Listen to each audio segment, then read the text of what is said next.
All right, welcome to the 31st edition of Before the Battle. I am Nick Baldwin. Joining me as always, bestfightpicks.com owner Daniel Levy. Daniel, how's it going? It's going amazing, man. Obviously, we got a good card ahead of us, and I'm stoked to welcome Biggie to the panel. Yes, exactly. Mike Biggie Rhodes, UFC veteran, current middleweight fighter. He's making his Before the Battle debut.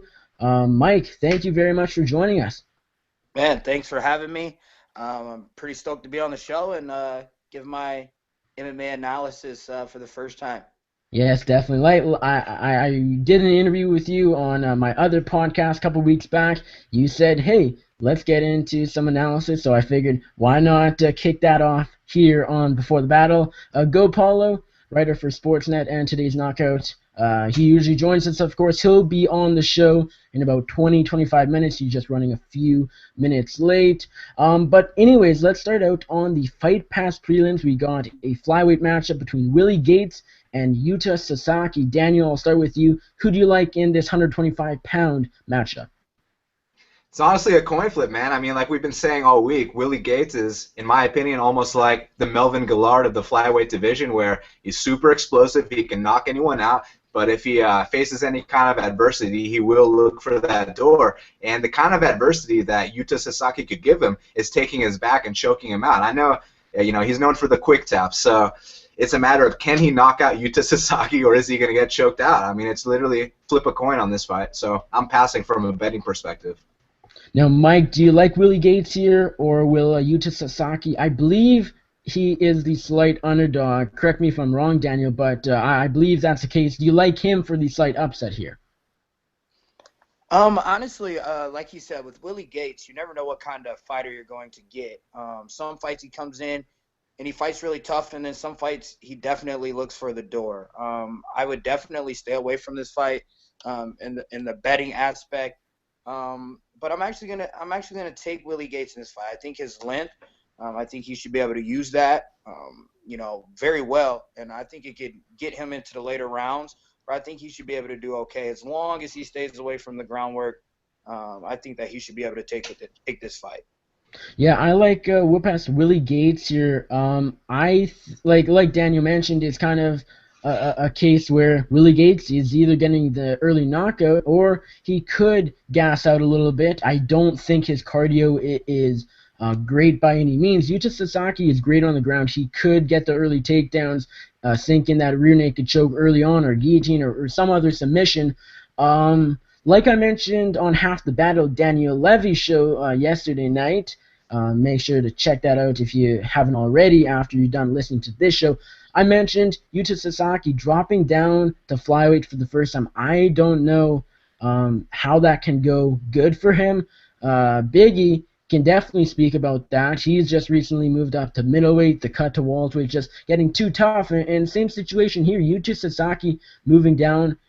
I rarely pick guys moving down in weight for the very first time because they could have chin issues. They simply could miss weight. They could be so drawn out from the weight cut. So I got to lean with Willie Gates here, but I'm definitely not confident because he definitely does have some flaws. Yuta could definitely get the takedown, sink in that early submission, and it probably would be a UFC career in the wraps for Gates. But ultimately, I'm going with Willie Gates here by knockout.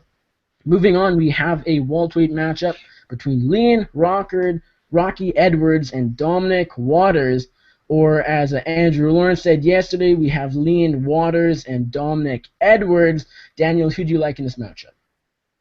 Well, I've been high on Leon Edwards for a while, man. He's one of those surgical strikers, as they like to say. And if you watch his fights on the European scene, I mean, he was knocking dudes out with left hooks, with head kicks, with uppercuts. And, his takedown defense isn't half bad until the later rounds. And he's been fighting some really strong wrestlers. I mean, Kamaru Usman, that guy's a physical specimen. But in fights like this, I know Dominic is a physical specimen as well, but he doesn't have the technique. He's just super, super tough. He went in there with George Sullivan, who, my boy Biggie Rhodes, 30-27, but they robbed him for some reason. But, Dominic Waters, he lost a 10-8 round in the second round, and then in the third round he goes out there and he takes George Sullivan's back. So I mean, you know, the kid's got heart. It's just a matter of, is the technique going to catch up to the heart? Because Leon Edwards, if that guy's got anything, he's got technique for sure, and he can knock anyone out. So, you know, Dominic Waters has to have the performance of his career. With that said, he is coming off 2 straight losses, and he took both those fights on short notice. This fight, he's had a full training camp, and he's got to be motivated. He's got to know this is do or die. So, I mean, will he rise to the occasion? I just know that Leon Edwards is the better fighter, but the better fighter doesn't always win. With that said, I'm going to go with Leon Edwards. Now, Biggie, do you like Edwards here or Waters? I'm leaning towards Leon Edwards, man. Just like Dave said, he is surgical with the striking, man. He has been on the European scene. He's someone that I had my eye on. You know, being a former welterweight, he was somebody that I always wanted to travel across the pond and, you know, test myself against. Dominic Waters was somebody that I was never too impressed with on the lower circuit. I just didn't see him as somebody, you know, worthy of being in the UFC. But he made it here, took some fights on short notice, and he definitely paid the price for that. I know that feeling. But Leon Edwards is definitely the better fighter. Like, if he can match his, like you said, if he can match his heart with his skill, he would be somebody to be reckoned with in the division. I just think he's too much in the striking department. Wrestling defense will be, you know, the key to the fight. Dominic's training down at Greg Jackson's. He's been down there, Jack. You know, they like to take guys down, kind of stall them out, and that would be Leon Edwards' kryptonite. But I think he'll be able to keep the distance, surgically pick them apart, and probably I'm picking a second round knockout for Leon Edwards. Yeah, both of you hit the nail on the head here. I like Leon Edwards here as well. Like Mike just mentioned here, Dominic Waters, the key to this fight will be, can Dominic Waters take Leon Edwards down? If he can, I wouldn't be shocked if Waters is able to ride out a decision win, but I think Leon Edwards, his striking for one on the feet is way too much for Waters. And I think his takedown defense is good enough to defend those takedowns and at worst be able to get back up if he is taken down early on or later on in the fight. So for that reason, I will go with Edwards. I do think he wins a clear fight. I don't think he stops Edwards. Waters. I'm taking over what Andrew Lawrence said yesterday. I think Waters is I think he's tough enough to survive the early onslaught from Edwards. I think Edwards wins the decision, though.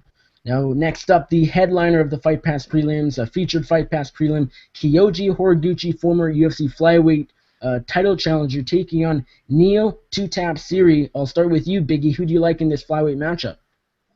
Man, I got to go with the Gooch, Horiguchi. I think that his style is just so different. You know what I mean? He comes from a Taekwondo, karate-style background. His movement, his in-and-out movement is just going to be too much for Neil Siri. Neil Siri is kind of a plotter. He likes to stand in front. He's one of those guys that kind of needs you there to trade with him. I don't see Neil being able to take Horiguchi down. I see Horiguchi being too much on the feet, controlling the range with his kicks. And, you know, his blitz style that we see is kind of taking over MMA with the Stephen Wonderboy Thompsons, the Lyoto Machida, the karate and Taekwondo background guys with the blitz. They're starting to take over the sport with their movement. So I just think he's going to be too fast, too much, and I think he's going to win a decision. I don't think he finishes Neil. Neil's really, really tough, but I think the in-and-out movement of Horiguchi would just be too much for Neil Siri. Now, Daniel, do you like the very sizable underdog here, Neil Siri, or will Kyoji the Gooch Horiguchi get the job done? Well, I mean, I do like Neil Siri, but do I think he's going to win this fight? I don't. I mean, like Biggie said, we're talking about one of these karate fighters that sprints in and out. He's basically doing what Kid Yamamoto did back in the day, but he's that 2016 version of it. And, I mean, he went in there with Chico Camus, who was Biggie's teammate, and, I mean, he beat him at his own game. And one doesn't simply beat Chico Camus in the standing department. And that's what Kyoji Horiguchi did. So, you know, in my opinion, he's only getting better. The only way that Neil Siri could win this fight is if Kyoji Horiguchi abandons that footwork that we were talking about and tries to get into a pocket brawl with him. I mean, if he tries to do that, then, you know, chances are he could lose. But, you know, he's a smart fighter, man, and he's going to win a decision. Yeah, Horiguchi is more athletic. He's younger. And I think he's just better as a fighter. I think the stand-up, I think he's, like Daniel mentioned, like you guys mentioned, the movement could be a key factor, but I think he just gets the job done everywhere. I think he could even grind out Neil Seery if he wanted to do that. I imagine he's going to want to stand with Neil Seery. I think he's better on the feet, 100%. Like I mentioned, he's younger, he's more athletic, he's quicker. Neil Seery is very tough.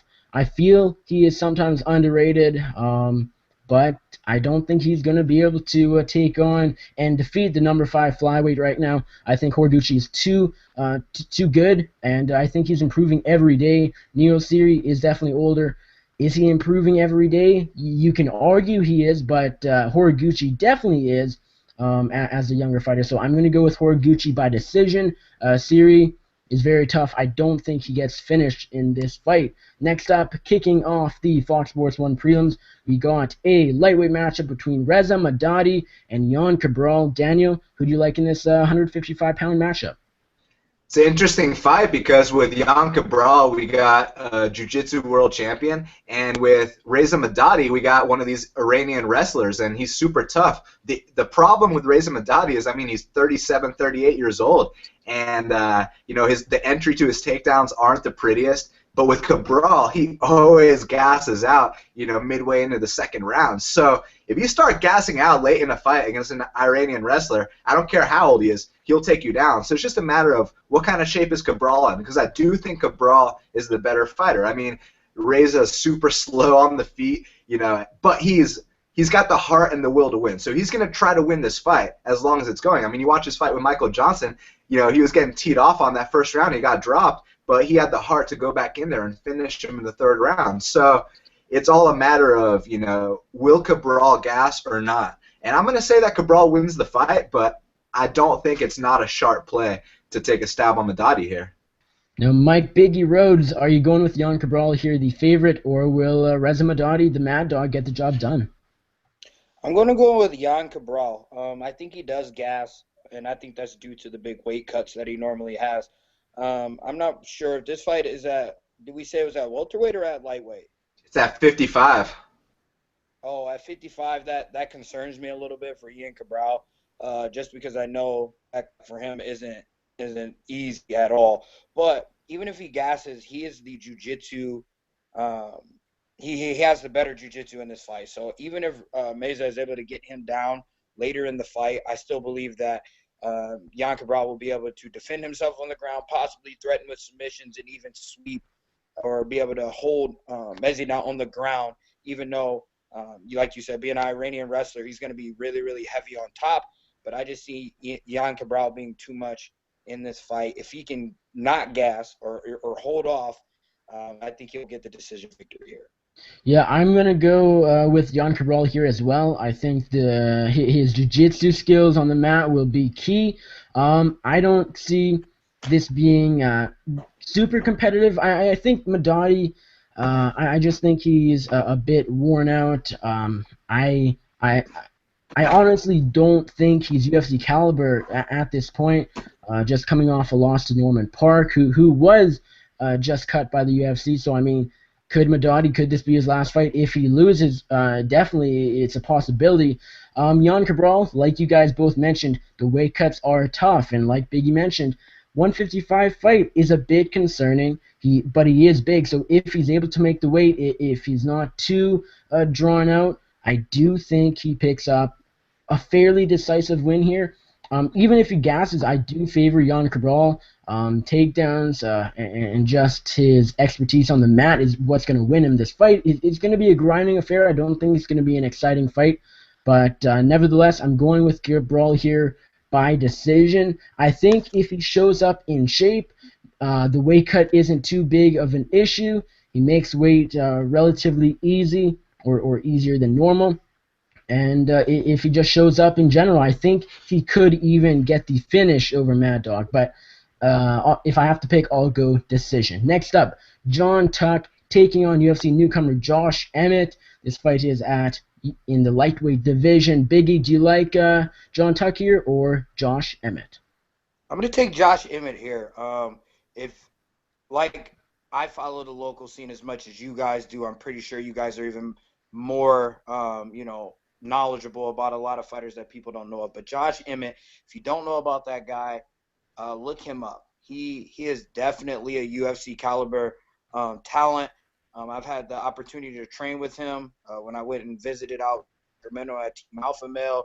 And just what I hear from the guys out there is that he's just one of the hardest working guys in that gym. And a lot of those guys, look up to him due to his work ethic. But I've watched his last couple of fights for WFC out there at the West Coast Fighting Championships, and Josh Emmett just finished, not sure how to pronounce his name, but a former UFC vet. He was also Cristiano Giagos, I think. I'm Yes. probably butchering his last name, but he fought in the RFA as well, and Emmett was able to finish him in that fight.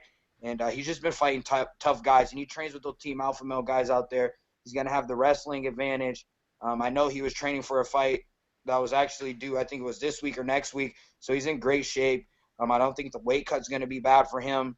I think he goes over there, and I think he gets the finish. I'm going to pick the finish, a third-round TKO for Josh Emmett.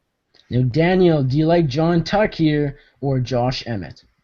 Well, firstly, I wish that Nick Hein was still fighting because, man, I had John Tuck at plus 170 there. The biggest weakness with John Tuck has always been his cardio, just like Jan Cabral. But the difference here is that John Tuck took the necessary measures to address that problem. He went to Rafael dos Anjos strength and conditioning coach Nick Curson, who, you've seen what his guys are doing. So, yeah, I think that's a good move, if you have a conditioning problem. But like Biggie said, Josh Emmett's no joke. He just went out there and finished Christos Giagos. Granted, Giagos was completely out of shape and completely underestimated him. If you watch that fight, Giagos was looking soft in there, but still, he still went out there and finished a UFC vet. So you got to give him credit. He's undefeated, and I would not be surprised to see the upset. But I think it's important for every fighter to take that first L, and I think this will be his first L. Yeah, I'm going to agree with Big here. I like Josh Emmett in this fight, and I agree as well. I think he actually gets the finish here. John Tuck, I was favoring him against Nick Hein. I just really haven't been impressed with Hein's game as of late. John Tuck, the layoff is a bit concerning.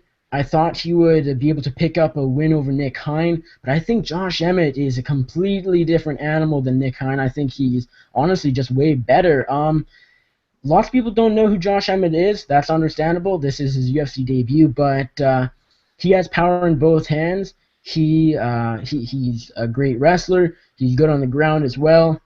He's a well-rounded fighter, and just like most Team Alpha Male fighters are, the coaching at Team Alpha Male could be a worry. I don't know if say Justin Buckles, Holdsworth, and Castillo, if that coaching staff will be a good thing for Team Alpha Male or a bad thing. The team is still new enough that coaching team to really tell whether or not that'll be better than. It's going to be better than last year when they basically had no coach at all. Josh Emmett, he was supposed to fight this weekend, May 7th on Saturday, so the weight cut shouldn't be an issue, but it is a little worrying to me that instead of fighting in his backyard of California, he's flying to Rotterdam, the Netherlands, for this fight. So, he's already there, so that's good, but that's still a bit of an issue. He's a rather large lightweight, so the weight cut may not go as he exactly planned. I still do think he makes weight, but it could be a bit tough. I'm going to go with Josh Emmett here, though. I think he gets the job done, and I think he gets the job done by submission. I'll go in the second round. I think the first round will be a bit of a feeling out process, although Josh Emmett typically doesn't have too many feeling out processes, but nevertheless, I'll go Josh Emmett here by submission. Moving on, Magnus Siedenblad taking on Gareth McClellan in a middleweight matchup. Mike, who do you like in this matchup?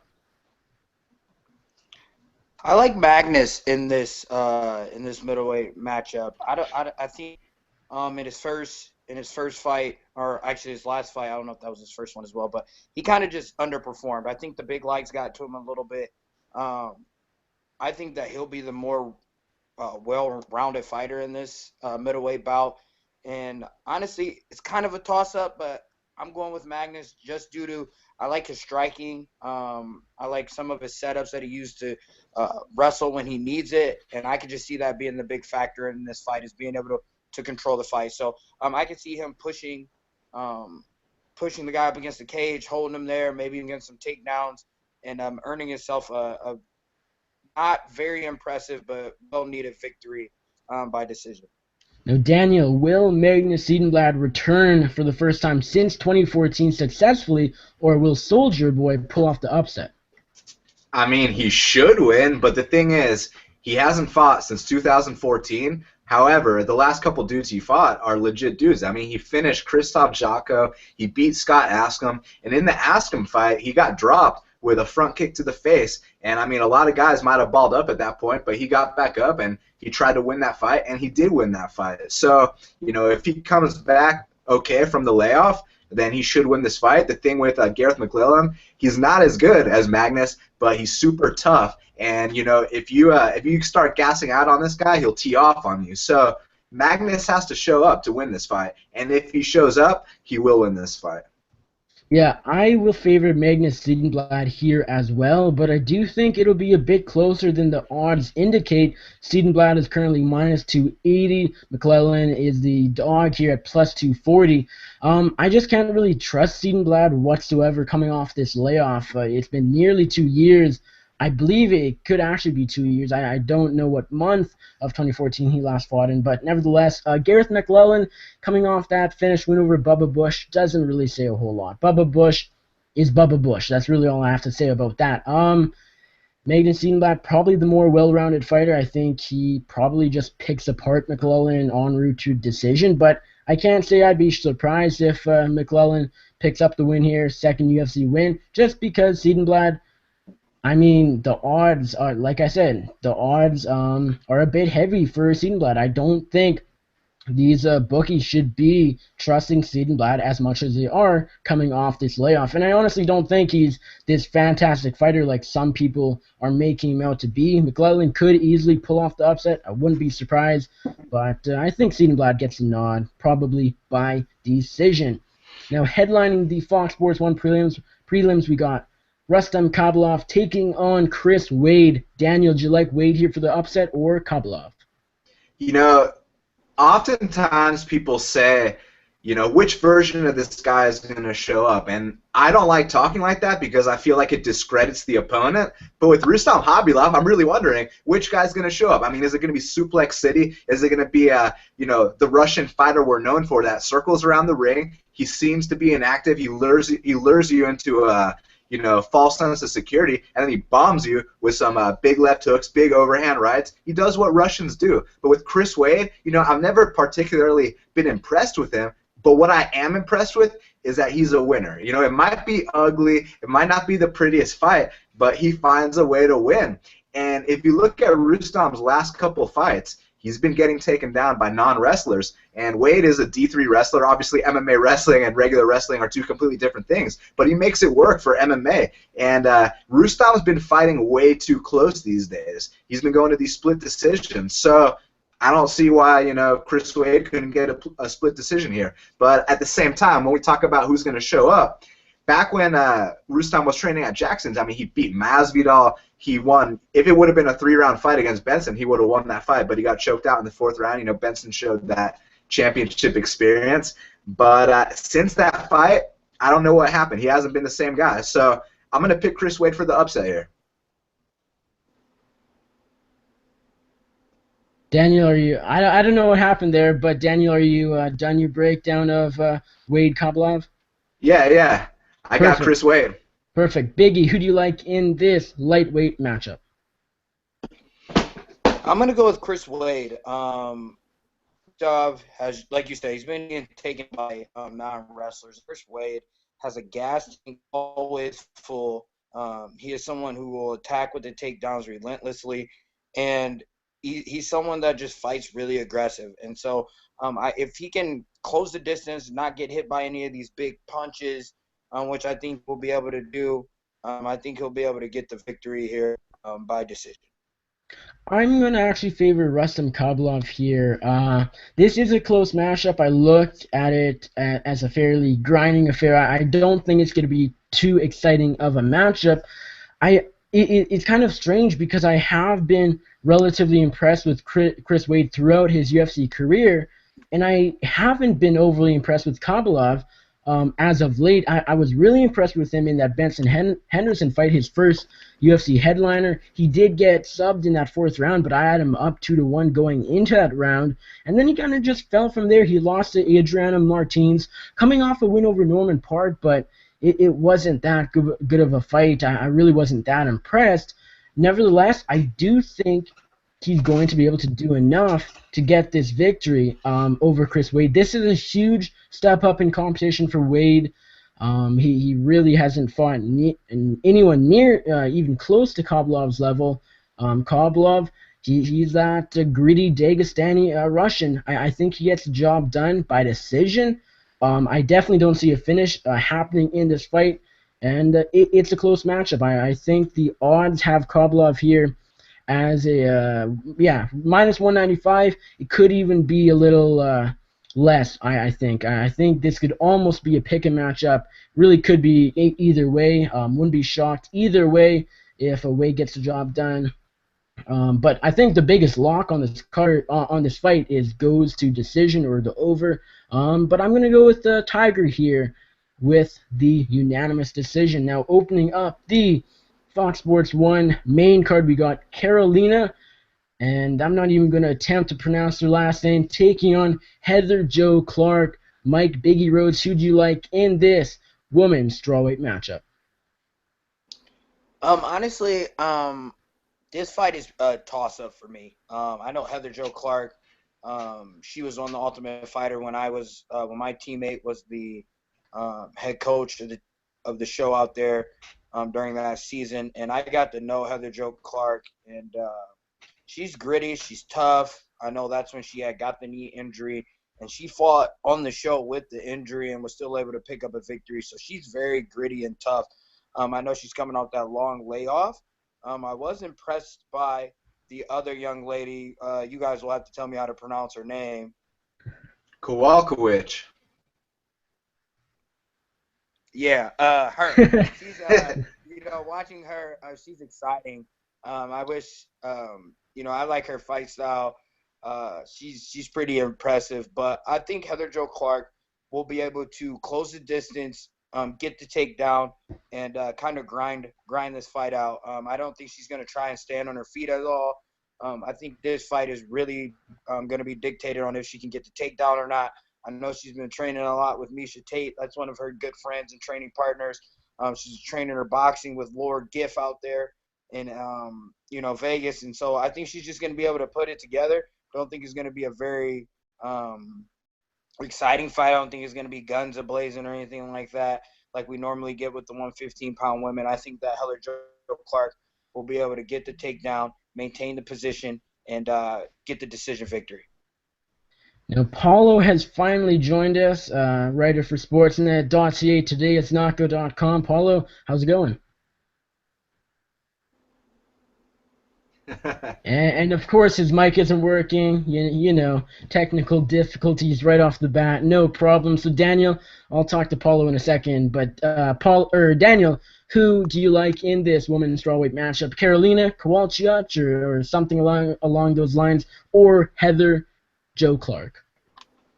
I mean, I agree with Biggie when he says that Heather Jo Clark is tough. However, I do think she's a bit battle-worn, for that division standards. And I think that Kowalkiewicz, she's on the up and coming, man. She finds a way to win these decisions, and I think she'll find a way to win this one too. Yeah, I'm gonna go with Carolina here as well.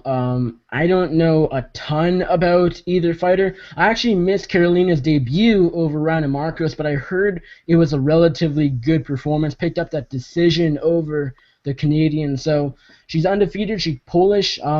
apparently she kind of has a rivalry between Joanna Jędrzejczyk, the champion. So if Carolina can pick up a few more wins, that could be a fight that happens, maybe even like in Poland or something like that. That'd be a good, say, fight night headliner or something like that. The matchup goes: Heather Jo Clark hasn't fought, I believe, since her debut back at the Tough finale. That was Tough 20, I believe. I can't keep track of all the Ultimate Fighters, but she hasn't fought since then, I believe. So the layoff could be an issue. Carolina, I think, just is a better fighter. Probably will take home a fairly decisive decision in this one.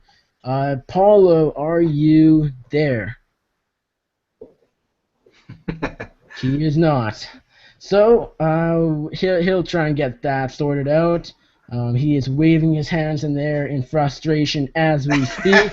But anyways, I love your commentary. yes, I can commentary commentate when people don't have mics working. It's all good. Let's move on, and we'll get Paulo's breakdowns in a second when he's able to talk. Nikita Krylov, UFC light heavyweight up-and-comer, taking on Francimar Barroso. Mike, who do you like in this 205-pound matchup? I like Nikita Krylov, man. He's exciting. I I actually got to watch him fight here in Chicago, or actually here in Milwaukee, the same night that Anthony Pettis was able to win the lightweight belt. He fought that night. He lost, but I saw that kid distraught in the back, in the locker room, laid out on the floor. I can just tell you that kid is tough. He had people in his corner that couldn't speak his native language. He had no way of having someone help him in the corner, but he just wanted to fight. And I think he's been impressive ever since then, dropping down from heavyweight down to light heavyweight. I think that suits him. He has big kicks in his arsenal, pretty good hands, and he's definitely somebody who I think has a future in the sport. I don't see him cracking the top 10 anytime soon, but in that light heavyweight division is so shallow right now. I can see Krylov beating some bigger names, so I'm going to take him here via the early finish. I think he's going to get in there and kind of blitz his opponent early in the first round, and I can see him getting the finish. Awesome. Now, Paulo, test number 3 or 4 here. Can we hear you? Nope. Doesn't look like it. Paulo might have to try again. I don't know what's going on with Paulo here. His mic, he can hear us, but we can't hear him. Maybe he can do this through like Twitter. He can DM us his picks and his breakdowns, and we can read it out. Something like that. Hopefully that's not ideal. Hopefully he can get his mic working. Daniel, do you like Krylov here? Dude, I like Krylov all day here. I mean, look, this is the kind of badass we're dealing with. This is the guy that, okay, his UFC debut, he's like 19 or 20 years old. He goes in there at heavyweight. He weighs in 217 pounds. He takes on a guy that's 265 pounds, and he basically makes him quit in the second round. But the ref didn't see it. Soa Paleli was covering up and looking for that door like your boy Bilal made Carl do the other day.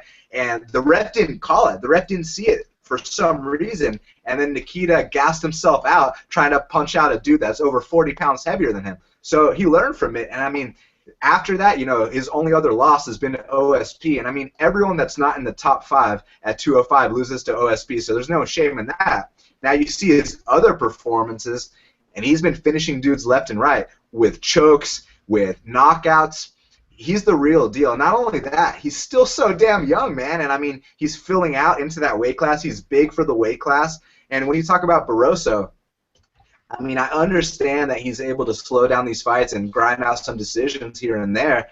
But, his entry to his takedowns are very ugly. Even the way he sets up his strikes, like we were talking about yesterday on Half the Battle, he throws that naked rear uppercut. You know what I mean? He doesn't set it up with a jab or a 1-3 or a double jab.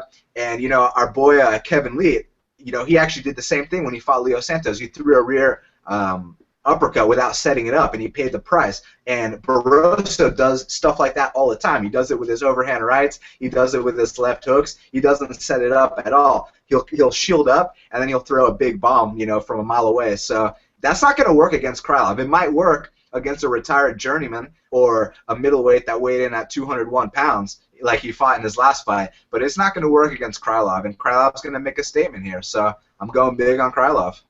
Awesome. Now, Paolo, he unplugged his mic. He unplugged his earbuds. We're fingers crossed we can hear you. Type if your mic is unplugged, because we still can't hear you. Try refreshing your page once for the 5th time, and I'll give my breakdown for Krylov taking on Barroso. I like Nikita Krylov here. I like him big, just like you guys do as well.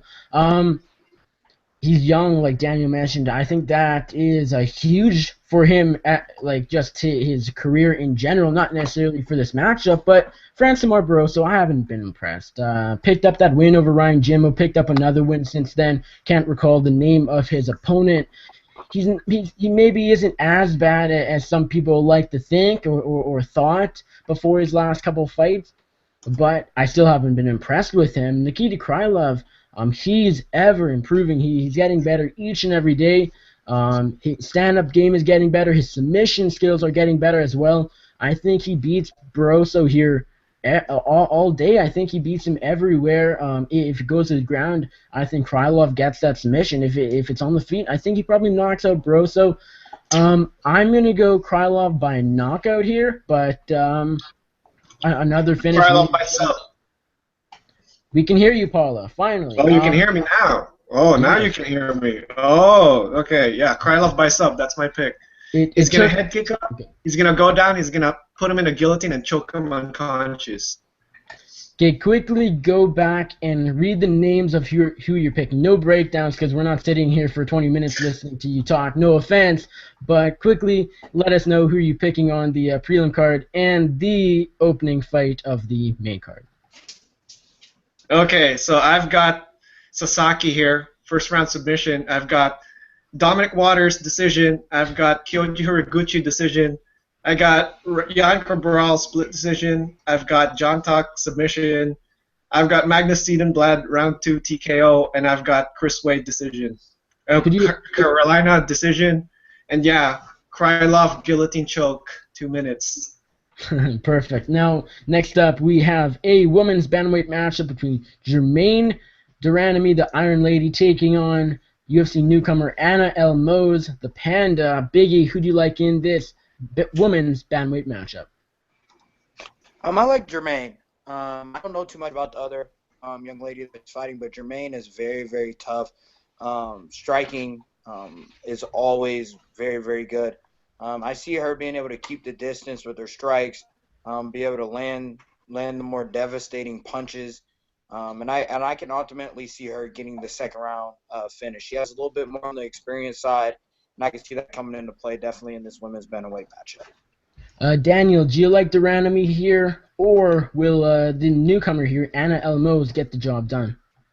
While I respect the fact that Anna Elmoz is a finisher, her style plays right into Germaine de Randamie's hands. I mean, Elmoz is one of those strikers that also doesn't set up her punches. She just runs in there, throws big looping punches, and when you're fighting a Dutch striker like Germaine de Randamie, that's not going to work. So she's going to capitalize, and I do think she'll put her away within the first 2 rounds. Now, there was a GIF going around of a woman's fighter who I believe was just signed to the UFC doing the John Lineker, just going in there and bull rushing her opponent. Was this Anna Elmoz? Do you know? Honestly, I don't know. It might be. But one thing I do know is that she is aggressive. She is a finisher. So chances are it was her.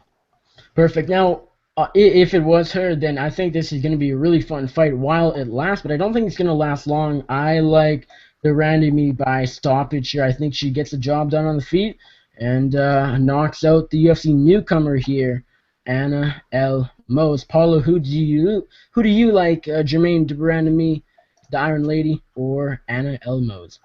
Well, you guys pretty much already said what I wanted to say, so I just want to say that de Randamie's pretty underrated.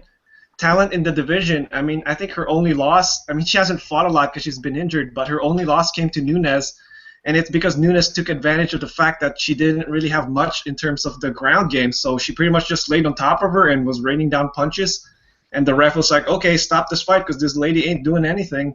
But, I mean, if you put a striker against Durandamy, I think Durandamy has a chance against anyone in that division, even against, like, the almighty Holly Holm.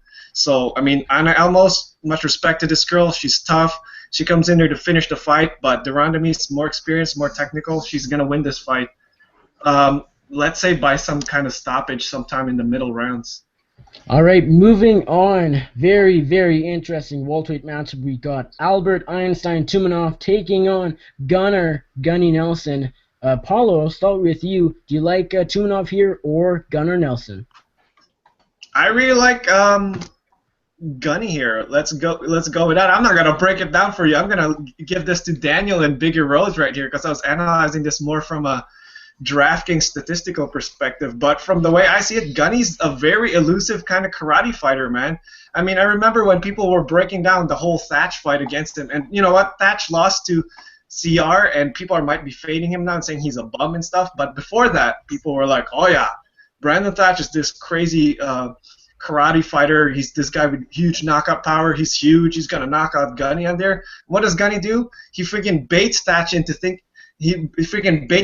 baits Thatch into pursuing him the whole time. He catches him quick, and when he gets down on the ground, he finishes him. So who knows if he might do the same thing to Tumenov. Now the thing is, Tumenov is a lot more technical and surgical than Thatch is, and he still has his confidence going on, unlike Thatch. So. But the way I see it is, this is that Gunny is better all around than Tumenov, but Tumenov's a better striker. But man, from an all-around game, I'm gonna give this to Gunny. So let's say Gunny by submission in the second round here. I get the feeling you've lost quite a bit of money in the not-so-distant future on Gunnar Nelson. Is that the case? No, not really. I don't think I've ever bet on Gunnar Nelson. Okay, gotcha. Now, Daniel, we'll go to you. I know you're favoring Einstein here. You have lost a lot of money on Gunnar Nelson, and you're hoping he doesn't win this fight. Tell us why Albert Tumenov's going to win.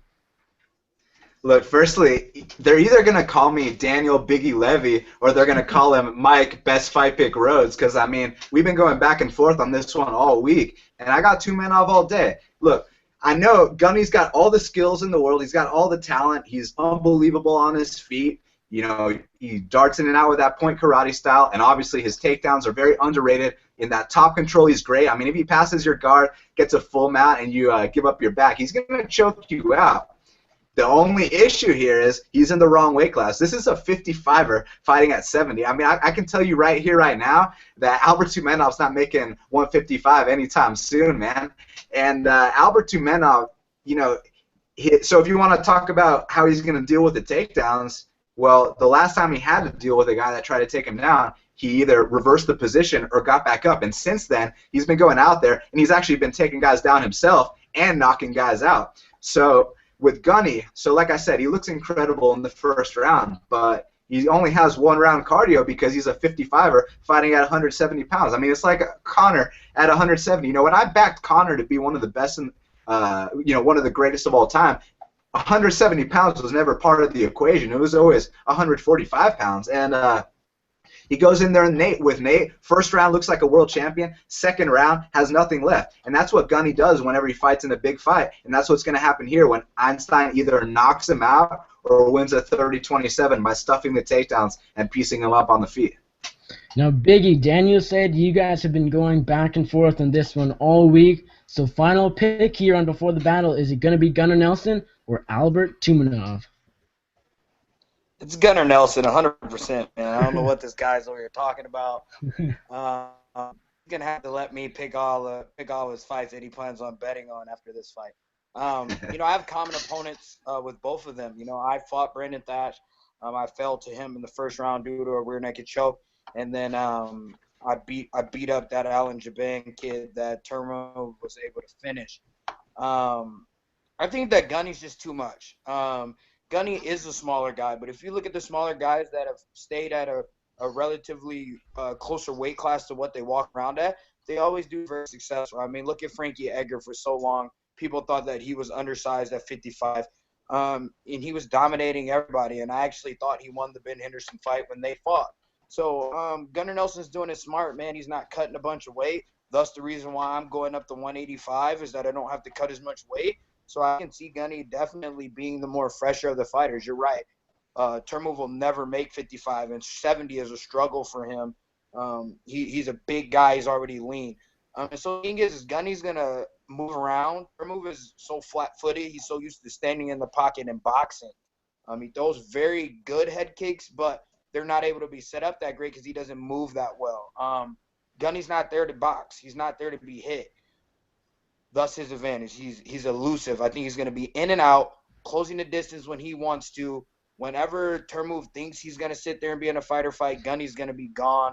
And then when he engages, he's going to get clipped. He's going to get taken down. He's going to get controlled. That lactic acid is going to grow in those big arms, and he's going to get choked out later in the fight. Now, I guess we're going to be split on this one because I'm going with Albert Einstein Tunov here. I think he's I know he's better on the feet, and this is where the fight is going to play out. I think it's going to be a striking battle, and I think Albert Tunov wins that striking battle all day. Gunnar Nelson is going to look to grind this one out, look for the takedowns, but will he be able to get those takedowns? That's what we're going to find out, but I'm predicting that he won't be able to, and if he does, I think Tunov will be able to get right back up. I don't think he finishes Gunnar Nelson. I think Gunnar Nelson is tough enough. He's never been finished. He's only lost twice in his career. With that being said as well, I think Albert Tunov. Now Daniel says he's going to be a future title challenger. I don't see him going that far, but I definitely do see him in the welterweight top 10 within the next year or two. Absolutely. Gunnar Nelson, he's a small welterweight. I'm the biggest fan of fixing weight cutting that's unhealthy weight cutting. And Gunnar Nelson, there's no way he's going down to lightweight ever. I don't think he's going to want to cut that weight. He's just going on record by saying Conor McGregor. This guy doesn't want to drop down to featherweight again either. So I can't see Gunnar Nelson wanting to do the same. So with that being said, that doesn't really matter. But he still is the smaller welterweight going into this matchup. Tunov is a big fighter. I believe he fought at middleweight. Maybe it was actually Ildemar Alcantara fighting at welterweight. I'm not sure how that worked out, but I know they did fight. Nevertheless, Tunov's is big. I think he's going to keep this on the feet where he wants it. I think he decisions Gunnar Nelson. I think he just picks Gunnar Nelson up on the feet en route to a either 30-27 decision or a closer 29-28. But I definitely do think he gets the nod in this featured welterweight matchup. Now, next up, we have the UFC Rotterdam co-main event of the evening. Antonio Bigfoot Silva taking on Stefan the Skyscraper Struve. Mike Biggie Rhodes, who do you like in this one? I like Antonio Bigfoot Silva, first round knockout. Stefan Struve has never impressed me. He's big, but he fights like the littlest guy I know. He stands too tall. He hasn't adopted his striking game to MMA. He stands up like the Dutch kickboxer that he is. He's there to get wrestled. He's there to get knocked out. You see what Mark Hunt was able to do to him because he keeps his chin up straight in the air. Antonio Bigfoot Silva via finish in the first round. He can either submit him or he can take him down, TKO him, or he can knock him out. The choice is his, but I see the first round finish. Daniel, do you like Bigfoot here, the former heavyweight title challenger, or will Stefan Struve get the job done? You know, I don't often pick Bigfoot to win fights, but when I do, he's fighting guys like Stefan Struve. I mean, Stefan Struve is the tallest man in UFC history, 7 feet tall. So, you know, you'd at least expect a tall man to throw that jab, throw that front kick, you know, use his range. And he didn't do that until his fight with Nogueira, which was the last fight of Nogueira's career. I mean, it was a slow Nogueira, a very battle-worn Nogueira, not the, you know, guy we used to know back in the day. And, I mean, Bigfoot's got to take him down. He's got to pass that guard, he's got to full mount him and pound him out. And I mean, I think it's totally possible. So I'm going to go with Paisao for the upset. I'm not going to bet on it, though. Now, Paulo, I know you want to focus more on your DraftKings analysis, so I'm going to guess you're going to give advice saying don't put Bigfoot or Struve on your DraftKings team. I don't know, man. It's kind of hard because when I first was capping this fight, I was like, well, Bigfoot has a lot of things going against him. For one, he's really slow. Secondly, he has a really big head.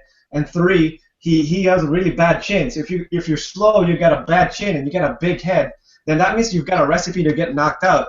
But the thing about Stefan Struve is, I know his last knockout came against Stipe Miocic. Let that sink in right now. His last knockout came against Stipe Miocic, who's going to be fighting Fabricio Verdum for the world title in UFC 198. But, I mean, I don't know what happened in that fight. I think Miocic kind of gassed a little bit, and Stephen Struve's punches just accumulated and eventually finished him. But the thing about Struve is he doesn't have that typical one-punch knockout power that you usually see in heavyweight fights, and Bigfoot does. So, I mean, I'd like to say that Stefan Struve is going to knock out Bigfoot because he's faster and he's got the reach advantage, but like Biggie and Daniel already broke it down. Stefan Struve doesn't fight like that. I mean, Bigfoot could entirely close the distance on him, clinch him up, and maybe put him against the cage and maybe knock him out at close range. But I'm still going to give it to Stefan Struve here. I just can't really trust Bigfoot, man. Like what I said, this guy he's slow. He's got a bad chin, and after that TRT, he's really not the same guy he was. And it really says so little about Soa Palele that he got finished by Bigfoot, because I know everyone and their grandmamas were fading Bigfoot on Soa Palele there, but that didn't really work out. Yeah, I will go with Stefan Struve here. I think he gets the knockout actually over Antonio Bigfoot Silva. Yeah, I know Biggie's looking there and he's wondering what the hell am I talking about. Yeah, Stefan Struve is not known for his knockout power, but Bigfoot Silva is known for the worst chin in the UFC right now. Now, I like the guy. He's a former title challenger. He seems like a good guy, but he just doesn't have a chin. He gets knocked out by anything that lands. And Stefan Struve, like Daniel has pointed out numerous times since that big Nog fight, he started to slightly use his reach, which is a good thing as a Stefan Struve backer in this fight. Bigfoot Silva, I'm going to fade him until he retires. I hope he retires after this fight. I've been calling for his retirement for probably over a year now, just because I don't think with his whole gigantism, I don't know what to call it, but that issue there, he needs substances that he can't use, so I don't think he should be fighting. Stefan Struve probably shouldn't be competing either, but I think Stefan Struve is the fresher guy, which is kind of hard to believe because neither guy is fresh, even with Struve at 28 years of age. I'm going to go Stefan Struve by knockout. I think he uses the reach enough to not allow Bigfoot to get inside. I think Bigfoot's I think his best chance in this fight is to take Stefan Struve down and either pound him out or ride him en route to a decision. I think that's his best bet. I don't think he's going to be able to survive enough time to be able to do that. I think Stefan Struve knocks him out early in the first round. I can't say I'm confident because I'm picking Stefan Struve. Don't be confident as a Bigfoot backer or a Struve backer, but I'm going Stefan Struve, the skyscraper here, by first round knockout. Now, main event time, we got Alistair the Reem Overeem taking on Andre the Pitbull Arlovski. Mike Biggie Rhodes, are you going with Arlovski for the upset here, or Alistair Overeem? I'm going with Arlovski here. I think that Arlovski, outside of the Stipe Miocic fight, he has looked great. And I know why you're hating on Bigfoot. Bigfoot knocked the Reem out. And Arlovski's going to do the same thing. He's going to corner him. He's going to walk him down. He's going to touch him up. And he's going to put the Reem down and crush his title aspirations. Arlovski lives to fight another day. That's my pick. I'm not big on the Reem. I'm not big on the horse meat. I'm not big on him off goose. So as you can see, his whole physique is getting smaller, and there goes that juice of a chin that he's got. And I think Arlovski's going to touch him before the Reem could touch Arlovski's chin. Knockout, second round, Arlovski. I like it. Well, actually, I don't like it because I wouldn't be too thrilled with that outcome. Everyone knows Overeem, my favorite fighter. First fight I ever remember watching him taking on Brock Lesnar, and yeah, that's crazy that the first MMA fight ever I remember watching was in 2011. Nevertheless, Paolo, are you going with Arlovski here, or my guy, Alistair Overeem? Oh, this is tough, man. Well, if I'm gonna say from a DraftKings perspective, I say you gotta take Arlovski here because he's so much cheaper, and the chances of him knocking out Arlovski are almost kind of the same. Because if you think about it, I tweeted before that they're sort of similar. They both debuted in 1999. Was that before you were born, Nick? 1999. That's how Yeah. old these guys are. Okay. Now I made a mistake on their age. Overeem's a bit younger. He's 35. Arlovski's 37. They both have 17 knockout victories. I know UFC says 18, but I'm counting, and I'm only counting 17, so I don't know where the extra knockout came from. But I know, regardless of that, they're both Jackson Winklejohn fighters, and they both started tightening up on their striking game. Before, when they used to fight, they were really aggressive. They'd probably blow their gas tank, especially Overeem. He'd blow his gas tank trying to finish the guy, and that didn't really work for him against Travis Brown and Bigfoot. So I think he's going to be a little bit more measured here, like he showed against Roy Nelson and against who's the other guy he fought? Junior Dos Santos. Yeah, Dos Santos. Yeah, thanks. But I don't know, man. It's hard. I want to see that Overeem is the more versatile striker here. He has got a lot more tools in his arsenal. And Arlovski, like Flying Brian pointed out, he kind of likes ducking his head a little bit down there, and he'd catch a knee or an uppercut and get finished that way.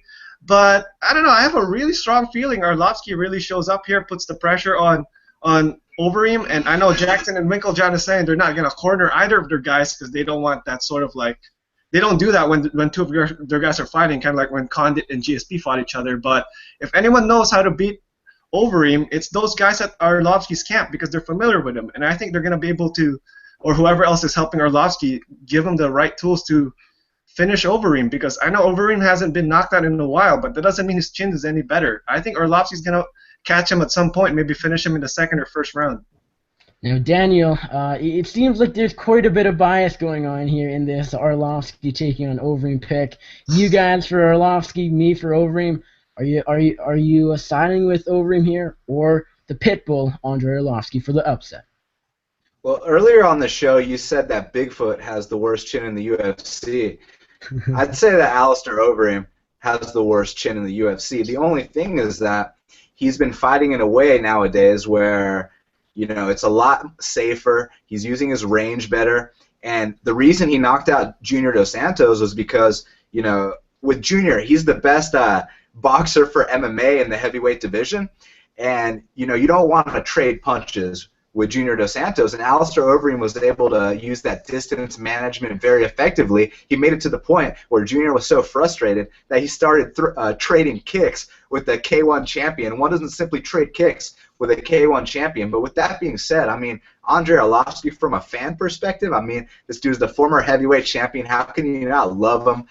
And he's still capable of knocking anyone out. I mean, he's a straight-up kickboxer, man. And he's gonna find that chin of Overeem. He's gonna put him down. At the same token, would it surprise me to see Overeem land a big knee to the gut and put Arlovski down? No, it wouldn't. But with that chin, you can never trust it. The chin never recovers, my man. I know Arlovski's been knocked out his fair share of times, but Overeem's been knocked out a lot more. So, you know, and also Paolo said that Greg and Wink aren't going to be in the corner. Actually, Greg and Wink are going to be in the corner. I heard an interview with Six Gun Gibson. He said that Six Gun, Greg Jackson, Wink, and Izzy Style are all backing Andre in this fight. So basically, I mean, they know Overeem in and out, man. So I think they'll be able to game plan good. It obviously comes down to who lands first. So I'm hoping Arlovski lands first. Yeah, no one likes Overeem, not even his own camp. I mean, who's going to corner him? He's going to be cornerless. But yeah, Alistair Overeem, Daniel, you pointed out his chin. Yeah, I'll be the first to admit, his chin is very, very weak. It is completely made of glass. But I do think Bigfoot's is worse. Alistair Overeem's second worst chin in MMA. But I don't think that's going to matter. I really think he'll be able to keep the distance. He's shown off his new fighting style for the past year or two, and he's been successful with it. He finished with, or he started with that decision over Frank Mir. and then a few other wins. I believe the knockout over JDS, and oh right, the Roy Nelson win, only interrupted, of course, by that knockout to Ben Rothwell, which was fairly depressing. But Alistair Overeem, his striking is way better. Arlovski could catch him very, very easily. I would not be surprised. It's heavyweights, and it could be the small cage. I'm not sure if it's the large or small cage. Arlovski's chances increases if it's a small cage because Overeem does not like the small cage whatsoever. He was in the small cage when he got KO'd by Rothwell back in September of 2014. Overeem is just way better on the feet. He has a lot more, a bigger variety of strikes. Arlovski just has really that overhand punch, where Overeem, he has knees, he has kicks, he has bombs, of course, in both fists.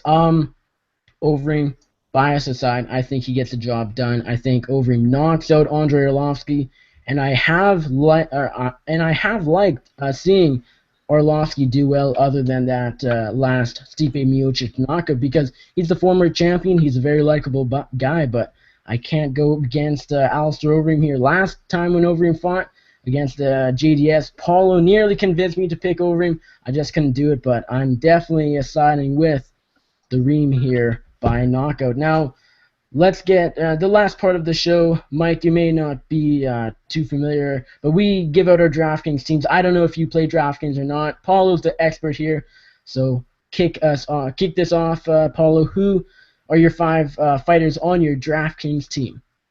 Okay, usually when I do DraftKings, I make several teams. Like, I make teams for a guaranteed prize pool. This is the games where you're like competing against a lot of people, and this is almost like a lottery. Like, you gotta pick the 5 guys who you think could score that home run, that first round finish, because that's what scores you a lot of points. So it's either they get a first round finish or it's a bust or something close to it. So for these guys, I've got Magnus Siedenblad, I've got Nikita Krylov, I got Stefan Struve, I got Olka Sasaki, and I got Andrei Arlovski. And I've still got a little bit of salary there, so I could replace one of those guys with someone. Maybe I'll replace Struve with Bigfoot. Maybe I'll replace Sasaki with Willie Gates. Who knows? But that's the point of those. And for cash games, you pick the guys who you are sort of like the lowest risk kind of guys, who are like guys who may not win, but they're not gonna get finished as much, so they can still score points. That I also got Magnus Siedenblad. I've got Rustam Kabilov. I've got Jermaine Durandamy. I've got John Tuck. And funny enough, I've got Alistair Overeem here, but he's a tentative pick because I'm still wondering who I want to pick there. But if there's a chance that if Overeem doesn't get finished in the first round, second round, then it might end up being one of those decision type of fights. And in a 5-round fight, he's gonna score enough points even if he doesn't win. Okay, now Daniel, I don't know if you have a DraftKings team. If you do, share that, and either way, also give out your bets, who you are laying down the money on for UFC Rotterdam. I'm laying down the money on Nikita Krylov. Got 3 units on him, 1 unit on Chris Wade, and then I did a little parlay with Tumenov and Leon Edwards. So we'll see what happens. And I think we're gonna cash at least 2 of those. Awesome. Now a biggie. I don't know. Do you play DraftKings? Do you bet anything like that? I am not on DraftKings, and I'm currently took myself away from betting on MMA fights for a while.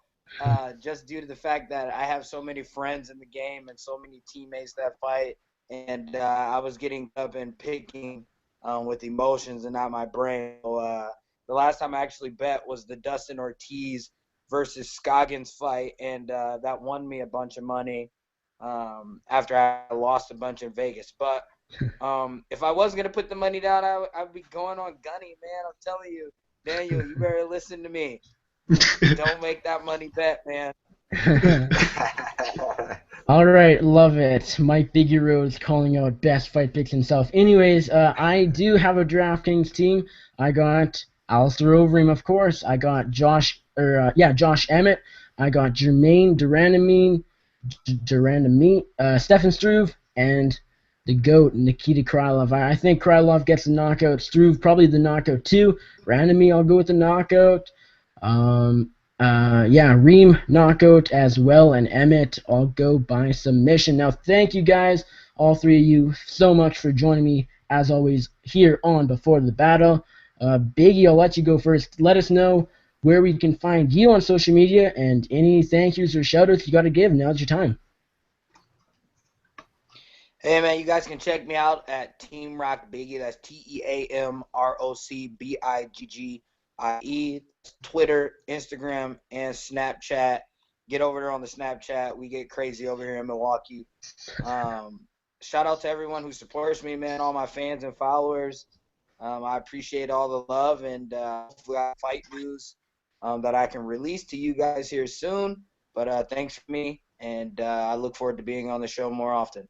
Absolutely. Now, Daniel, let us know where we can find you on social media, where we can find your bets, your podcasts, everything else you got going on in the world of MMA. Now's your time. Well, firstly, it's awesome to talk fights with you guys. Biggie, welcome to the panel, man. It's been awesome debating, and we're going to see who's going to come out on top with that two-man gunny. I can't wait. And as far as my podcast, Half the Battle, subscribe on iTunes, SoundCloud, and YouTube. Obviously, this week I promised you guys that we were going to do a James Vick post-fight victory podcast. That's exactly what we did. We sat down for an hour, and I mean, you can just get the insight to the mind of a future world champion. So I hope you guys enjoy that. It's Half the Battle, and follow me on Twitter at BestFightPicks. All right, and Paolo, where can we find you on social media? Where can we find your writing, including your DraftKings breakdown and preview and things along those lines, and anything else you gotta plug? Now's your time. Yeah, at GoPaolo MMA, that's my main MMA Twitter account. At GoPaolo.com, that's my more personal account. I just wanted to say, man, that it's good that we got a little bit more dissension in our picks here, and I hope this is more of a trend. Like, because you know what? We're all picking the same picks, all picking the same guys. Like, I don't know, man. I really don't like that. But at the same time, I gotta be authentic. I'm not gonna disagree with someone just because we're all picking the same guy, right? But now here we got some dissension going on, and if I was in the prelims, that's my bad. We would have had more dissension because I'm on Dominic Waters here, and I think I'm probably the only guy here on that. But yeah, man, you can find my writing at Today's Knockout. I got the DK piece coming up soon, so come check that out. And good to have you on the show, Biggie. All right, and as for me, you can find me on Twitter at NickUFC. Always down to chat about MMA, but that is just about it. You can find my writing over at BloodyElbow.com. You can find my podcast, The MMA Circus, also on BloodyElbow.com. 2 weeks back, we had Mike Biggie himself on the show and John Tuck. And this week we had Stephen Wonderboy Thompson, UFC welterweight contender, UFC light heavyweight Patrick Cummins, and Venator FC middleweight Marvin Vettori. Next week we have another stacked lineup. Just earlier today I spoke with the Bellator 205-pound contender Phil Mr. Wonderful Davis. Yesterday I chatted with UFC welterweight Rick Story. I have 2 interviews lined up tomorrow, so those will also be on the podcast, episode 58 next week. I believe that's about it. I have some articles on the way, articles already out, including the interview article with Mike Biggie Rhodes, talking all about a future career in analysis and possibly joining that Fox Sports lineup in the future after he's done fighting. I believe that's about it. Thank you guys once again for joining us on the show before the battle. Biggie, appreciate you coming on for the very first time. Looking forward to breaking down fights with you in the future. With that, we're out.